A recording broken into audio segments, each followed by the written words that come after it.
upama urip ning kayangan ra aku barang ki melu sugih to, Pak. Ora kere kaya ngene. Siji Pesti, loro Jodo, telu tibaning Wahyu kuwi sing ngatur sing kuwasa. Pestine Semar kudu urip ning donya. Nek jane aku ya ora karep, ning gandeng wis dipestekke ya wis kepiye meneh. Ha sebabe apa to, Pak? Weh, nek tak critake engko ndak dawa. Ora apa-apa. Santai wae to.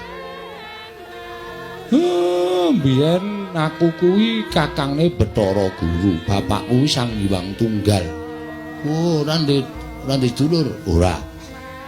Sang Hyang Tunggal ki nalika semana garwane nglairake wujude endhog.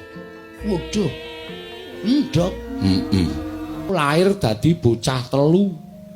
Kulite dadi Tejamaya, putihane dadi Ismaya, kuningane dadi Manikmaya.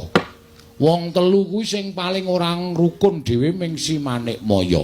Sing ragil senengane meri karo kakang-kakangne Ismaya ro Tejamaya. Nganti sawijining dina aku kuwi lagi regejegan karo Kakang Tejamaya. Istilahe gelut. Kalodhangan kuwi digunakake karo si Manikmaya nggo wadul karo bapakne Sang Hyang Tunggal, Rama.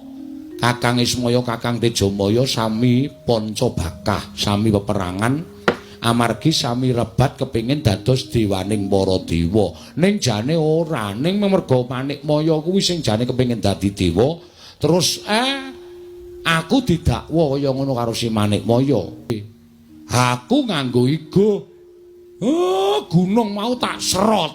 Sawetara sapirangan mlebu ning wetengku, mula wetengku jembling kaya ngene iki. Isine gunung.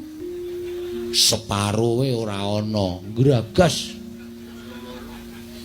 Aku ngonceki critamu mau ana bab sing apik sing tak cekeli, Pak. Piye? Sing jeneng wong ndek gegayuhan kuwi nek ora ngukur karo kekuatane kuwi mesti ngrusak karo ragane, ngrusak karo batine dhewe. Ya kuwi bapak kuwi. Iya, mula aku keluputan terus didukke ning jagat kene.